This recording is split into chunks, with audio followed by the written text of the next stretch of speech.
Сәлеметсіздер ме? Менің есімім Мақсұт Талант, мамандығым ақпараттық жүйелер.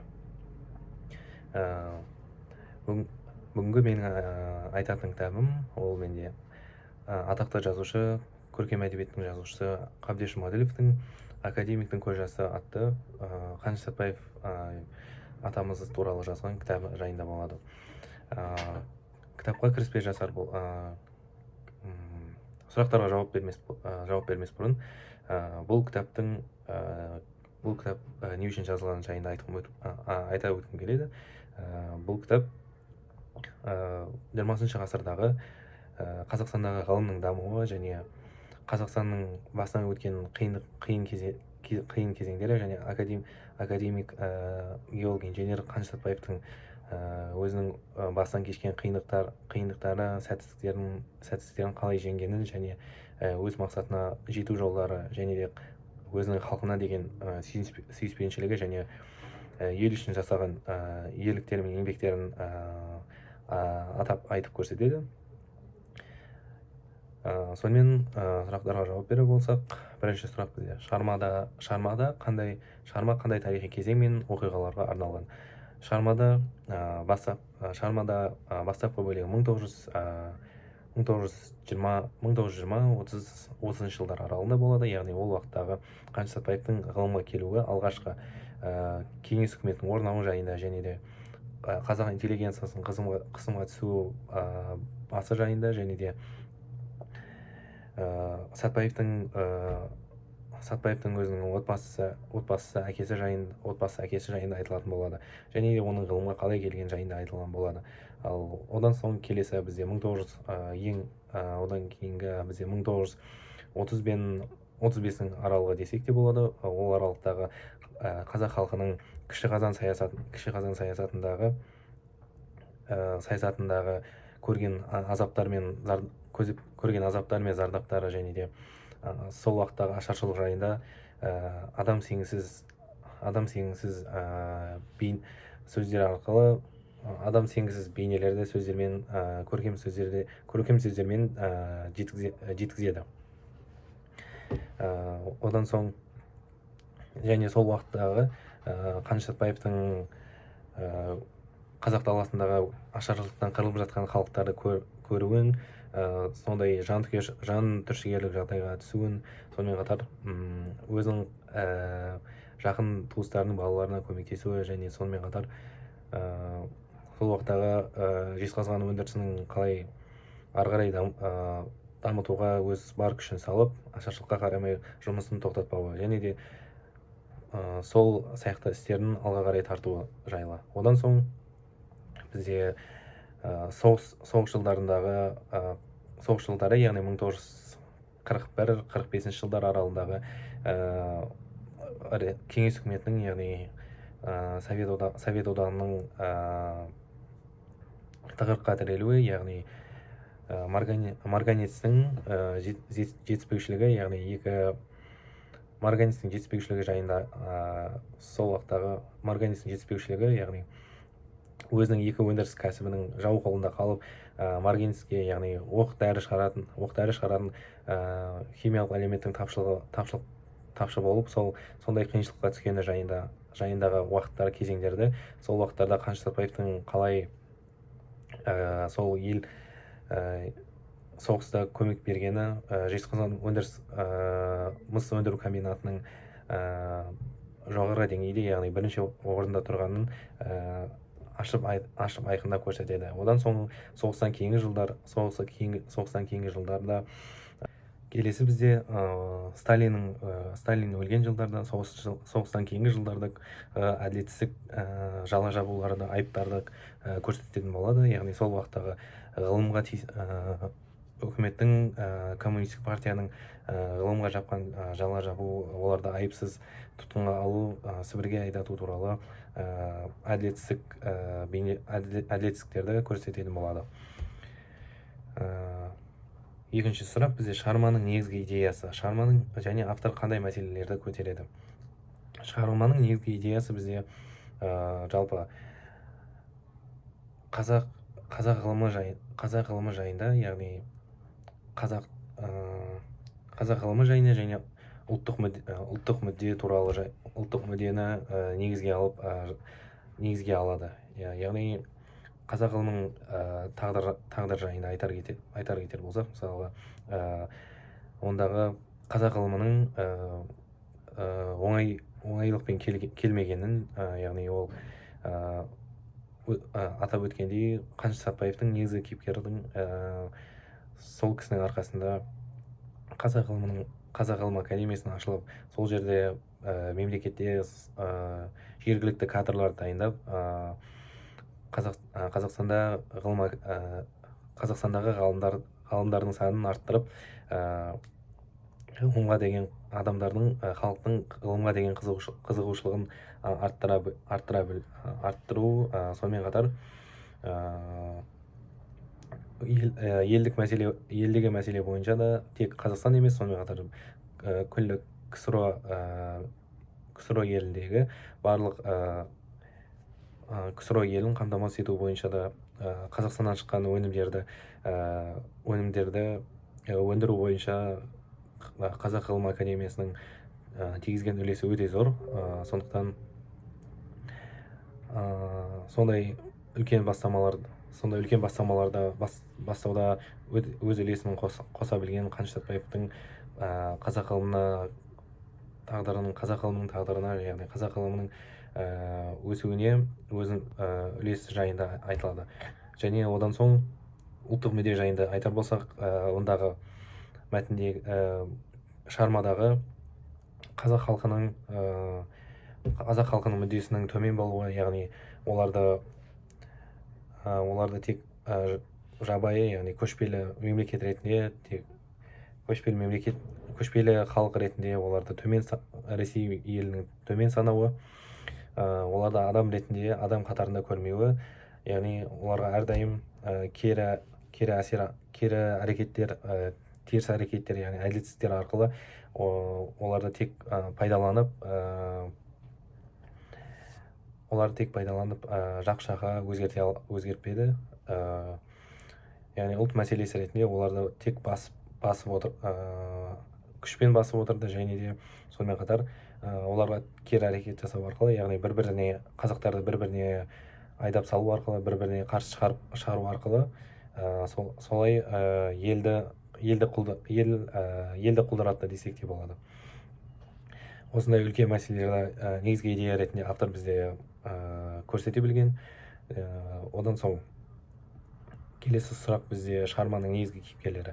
Шығарманың негізгі кейіпкерлері бізде Қаныш Сәтпаев, ол бізде ең басты кейіпкер. Қаныш Сәтпаев туралы айтар болсақ, ол бізде шығармада үш түрлі негізде кездеседі. Ғалым ретінде, яғни Қазақстанның ғылым тағдыры туралы жайында, және де өзінің адами қасиеті жайынан, және үшіншісі қоғам қайраткері ретінде де үш түрлі жағдайда қарастырып өтсек болады. Ғалым ретінде біз оны туа біткен зерттеуші, геология саласындағы жаңашыл адам, яғни Қазақстандағы ғылымның ұйымдастырушысы деуге де келеді, және жас кадрларға жетекші болған алғашқы ұстаздардың бірі. Одан соң адам ретінде өзінің адами құндылықтар, қасиеттер жайында айтар болсақ, өте кішіпейіл, ұлт жағында, және де өте адал, өте еңбекқор болған, ешқандай өзінің арам пиғылын ешқашан ойлап та және асырып та көрмеген адам. Сонымен қатар өзінің туыстарын да ойлап, ашаршылық кезінде қазақ халқына жаны ашып, өзінің туған жеріне барған кезде өзінің туған бауырларының балаларын өзімен бірге Жезқазғанға алып кетіп, оларға қарау, күтім жасау қаншалықты қиынға соқса да, олар ондай қиыншылыққа қарамай, оларды аман алып қалуға барынша тырысып бақты. Осы жерде бір негізгі ерекше мәліметті айтып өтер болсақ, өзінің әпкесінің бір баласы Кемел атты бала, Кемел атты бала, ол бізде атақты археолог, яғни Қазақстан тарихындағы ерекше ерекше орын алатын алтын адамды тапқан адам сол Кемел Ақышев. Яғни осы тұста біз Қаныш Сәтпаевтың рөлін айтып өтпеске болмайды. Яғни Қаныш Сәтпаев сол өзінің әпкесінің інісін аман алып қалу арқылы бізде Кемел Ақышевтың осындай тарихқа да қосып жатқан үлкен үлесі зор болғанын көре аламыз. Одан соң қоғам қайраткері ретінде бізде Қаныш Сәтпаев әрдайым қазақ елінің дамуына, қазақ елінің мүддесінің қорғалуына әрдайым өз жанын салып, әрдайым жанашыр кейіпте болды. Яғни Ресей азаматтарына әрдайым қарсы шыға біліп, өзінің құқығын әрдайым біліп, соны қолдана алып, сонымен қатар Мәскеумен тең дәрежеде сөйлесе алатын. Сонымен қатар әрдайым жаңа бастамалар, яғни қазақ елінің өндірісінің дамуында қиыншылықтарға төтеп бере алған.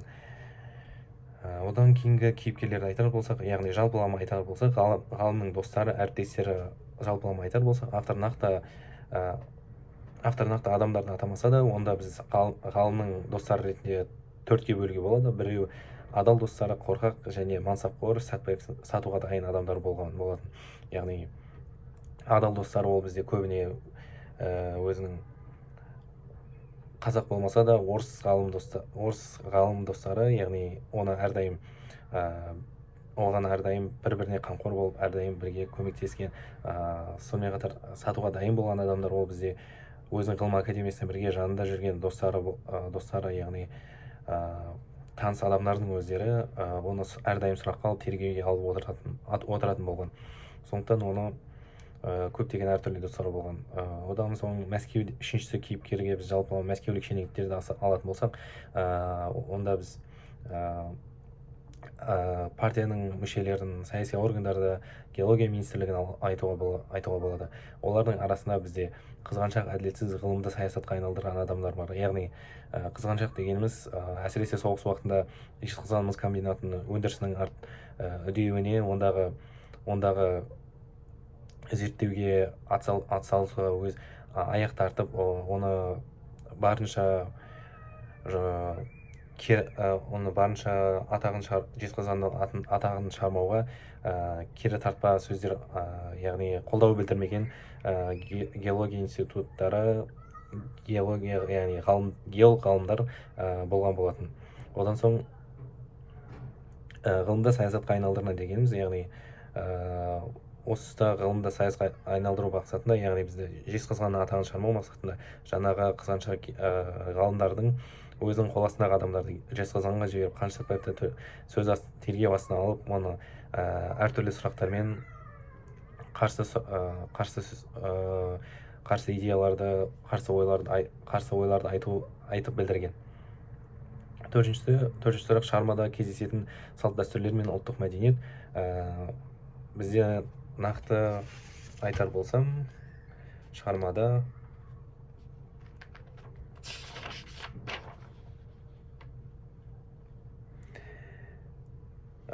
шығармадағы ең бірінші алғашқы кездесетіндердің бірі жерлеу мен және аза тұту.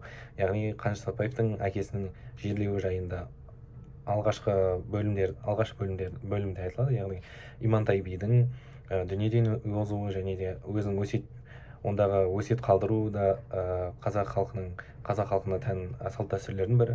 Яғни ол өсиетінде баласының өзінің жаназасына келуіне әуре болмай, яғни өз кәсібін ары қарай жалғастырып, ел қоғамына, ел мүддесіне жұмыс жасауын тоқтатпау жайында өсиет қалдыру, және де өзінің екінші әйелі Әлиманың жанына жерлеуі жайында өсиет қалдырады, өзінің туылған туысқандарына. Және одан соң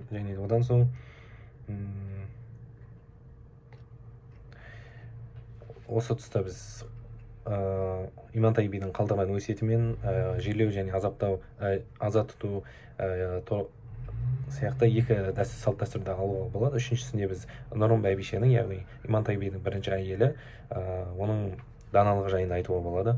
Яғни бұл қазақ халқына тән дана әйел қыздарымыздың белгісі ретінде алуға болады. Яғни Нұрым бәйбіше бізге Имантай би екеуі ұзақ жылдар бойы бала сүйе алмай, Имантай би 45 жасына келген кезде Нұрым бәйбішенің түсіне бір әйелдің киіз үйге келіп және тонының ішінен бір түлкі мен 2 қасқырдың шыққанын көреді. Яғни осы түсті ол жақсылыққа жорып, яғни Құдайдың білдірген белгісі деп Имантай биге екінші әйел алуды ұсынады. Және де ол әйелді де өзі таңдап, жақсы әйелді ойында жүрген әйелді алдырады. Және сол арқылы оны жақсылыққа жорып, осы әйелден түсінде көргендей бір қыз бен 2 ұл табады. Яғни осында біз Нұрым бәйбішенің ақылға салып өзінің даналығын қолдануда Имантай биге өзінің жарына бала сүйгізіп тауып бере алды. Яғни осындай даналықтың арқасында бізде қазіргі таңда Қаныш Сәтбаев негізгі кейіпкер дүниеге келген болады. Одан соң келесі сұрақ: 5-ші шығармадан алған танымдық жаңалықтарым. Шығармадан алған жаңалықтарым, менде негізгі жаңалықтар ол мен үшін болған жаңа танымдықтар. Қаныш Сәтбаевтың еңбектері жайында тереңірек білдім, және оның қандай қиын сәттерде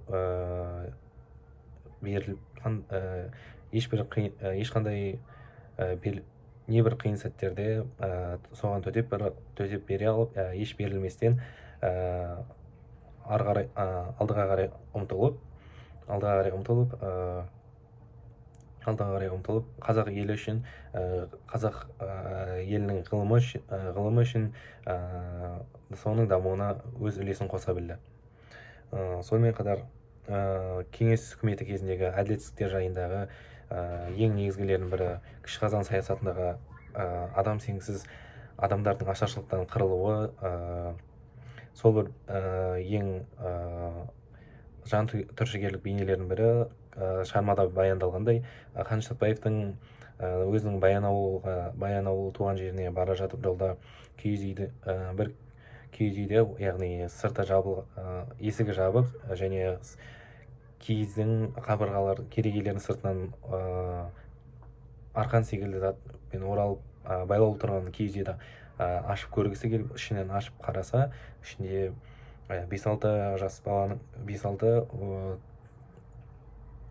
5 пен 14 жас аралығындағы 5 баланың бір-бірімен құшақтасып дүниеден өткен, яғни өлі денелерін көреді. Сондай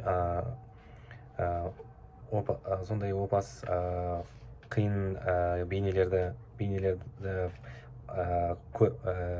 елестету арқылы жан түршігерлік жағдайларды, сол кездегі жан түршігерлік оқиғаларды біле алдым. Сонымен қатар Қаныш Сәтбаевтың кеңес үкіметінің саясаты, яғни қазақтарды ешқандай көтерілуіне үлес қоспай, қолдау бермейді, тек қана оларды төмендетіп, әрдайым оларға қарсы болып тұрған. Яғни қазақ интеллигенцияларына жала жабу арқылы, оларды жалған айыптау арқылы репрессияға тұтқынға жіберуі және де атып өлтіруі. Сонымен қатар соғыстан кейінгі жылдарда оларға қарсы саясат құрып, қазақтарды бір-біріне айдап, яғни бір-біріне қарсы шығару іс-әрекеттерін жасауды жоспарлаған. Яғни бұл олар оны арнайы жасап отырған, бұл бізде қоғам алдында әділетсіздікке әкеліп соғады. Одан соң келесі сұрақ бізде маған ерекше әсер қалдырған эпизодтар жайында, яғни өзіме ұнаған 2-3 үзінді. Біріншісі: ақыры бәрі де сол ғалым ұстаздар айтқандай болады. Усовтың тағы басқа ғалымдардың көмегімен үлкен жезқазған тақырыбы академияның кезекті сессиясының күн тәртібіне енгізілді. Яғни мұнда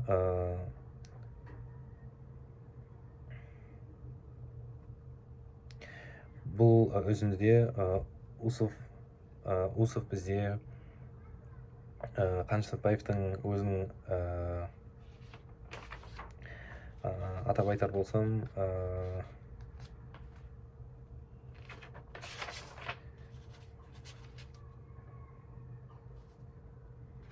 осы бізде Қаныш Сәтбаевтың өзінің Томскіде оқытқан ұстаз академик, ол бізде Жезқазған мыс өндіру комбинатының ашылуына ең негізгі себепші болған кісілердің бірі. Яғни ол Қаныш Сәтбаевтың Мәскеуге осы Жезқазған мыс өндіру комбинатына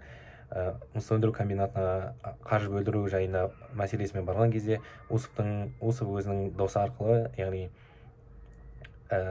кеңес үкіметінің Сталиннің хатшысы ретінде Аджоникидземен байланысқа шығара алатын геология институтының директоры ретінде өзінің досын Қанышпен таныстырып, оған Қанышқа академиялық сессия өткізіп, академиктердің алдында сессия өткізіп, солардың қолдаулары арқылы, яғни қаржы бөлуіне көмектесе алғандары. Және осы тұста Усовтың негізгі себепші болғаны өзіме қатты ұнады. Екіншісі, академиктің сол күнгі көз жасында қорлану да өз халқына деген өкпе де өмір бойы өткен еңбек төккен тері, әншейінде ат тарта алмайтын атақ дәрежесі қаншалықты кәдеге аспай қалғаны ашулы ыза да өкініште нала да бәрі де бар еді. Яғни бұл тұста академиктің өзінің ғылым академиясының президенті басшысы ретінде жұмыстан босатылуы бұл уақытта әрине соғыстан кейінгі жылдары болса да академиктерге қарсы саясаттың репрессияның жүріп отқан уақыты болатын. Яғни мұнда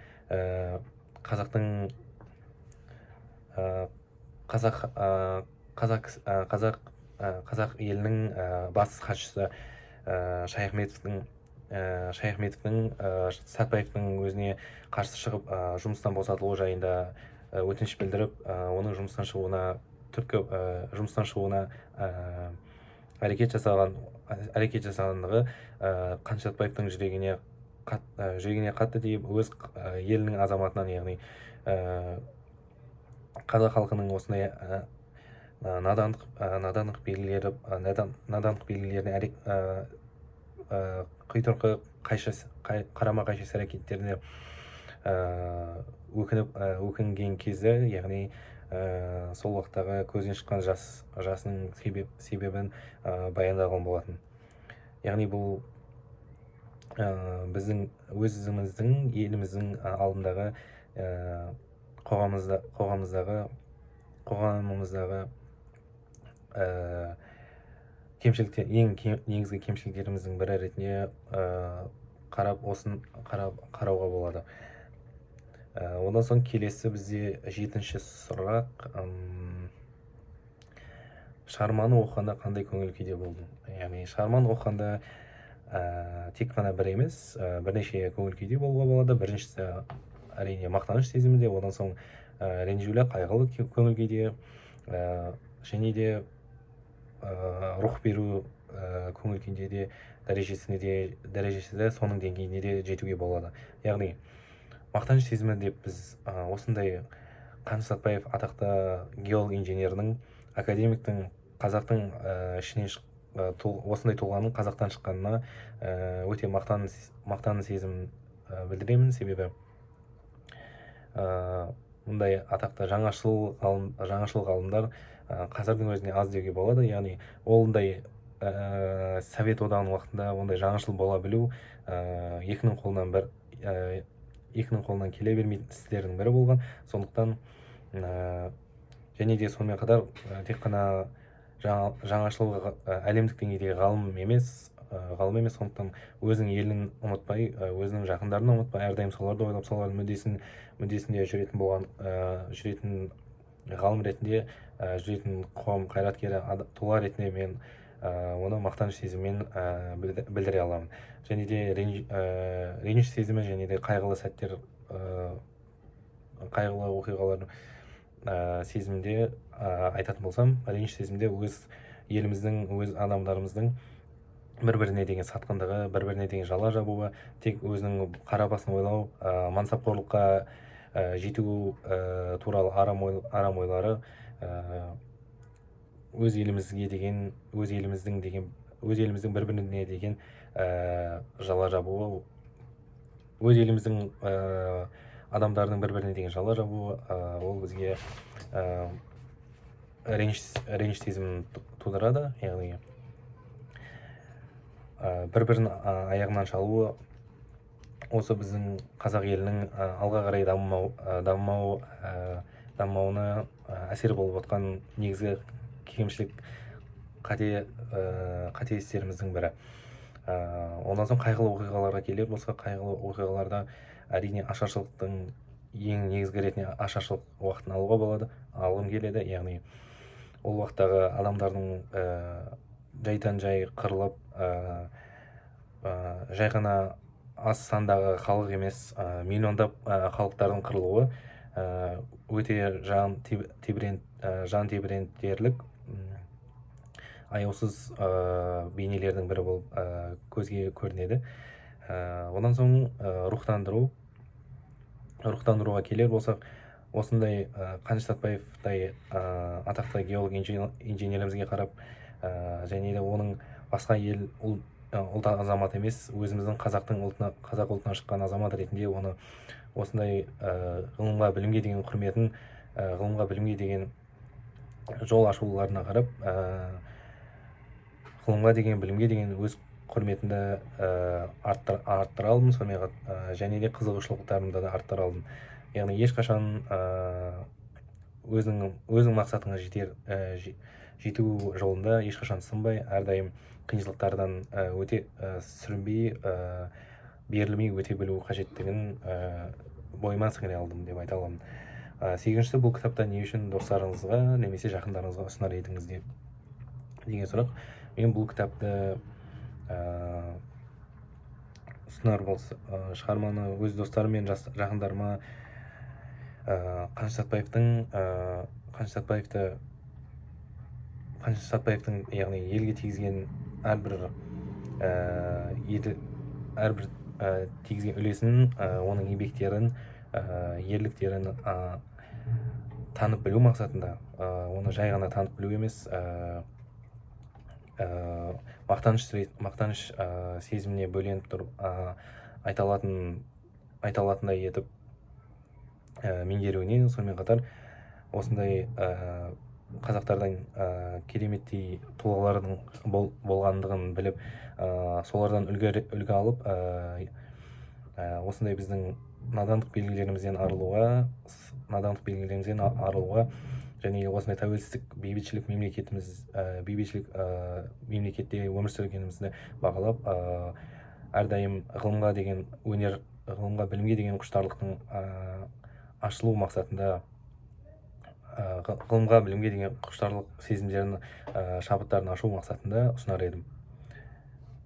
Яғни бұл дегеніміз, бұл кітап жай ғына қазақ халқының білімін арттырмай, оны ары қарай елдік деңгейде Қазақстан мемлекетінің дамуына өз үлесін өте көп қоса алады деп айта аламын. Одан соң 9-шы, автор туралы мәлімет. Қабдеш академиктің көз жасы шығармасының авторы бізде Қабдеш Жұмаділов. Қабдеш Жұмаділов атақты Қазақстан халық көркем әдебиетінің жазушысы. Ол 1936-2021 жылдары өмір сүрген. Ол алғашында Қытай мемлекетінде, қазіргі Шыңжаң қаласында, қателеспесем, қазіргі Шыңжаң өлкесінде Тарбағатай аймағында Шәуешек ауданында дүниеге келген. Ол яғни дәлірек айтар болсақ, Қытайдағы қазақ азаматы болған. Одан соң Қазақстанға көшіп келген, яғни қазіргі Алматыда өмір сүріп, Алматыда дүниеден озған. Оның атақты шығармаларын айтар болсақ, Жас дәурен өлеңдер жинағы, Қаздар қайтып барады, Сары жайлау, Шарайна, Сәйгүліктер әңгімесі, әңгімесі және повесть жинақтары. Сонымен қатар Көкейкесті, Бақыт жолында, Атамекен тағы басқа романдары.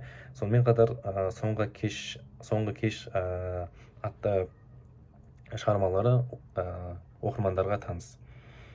Назарларыңызға рахмет, сау болыңыздар.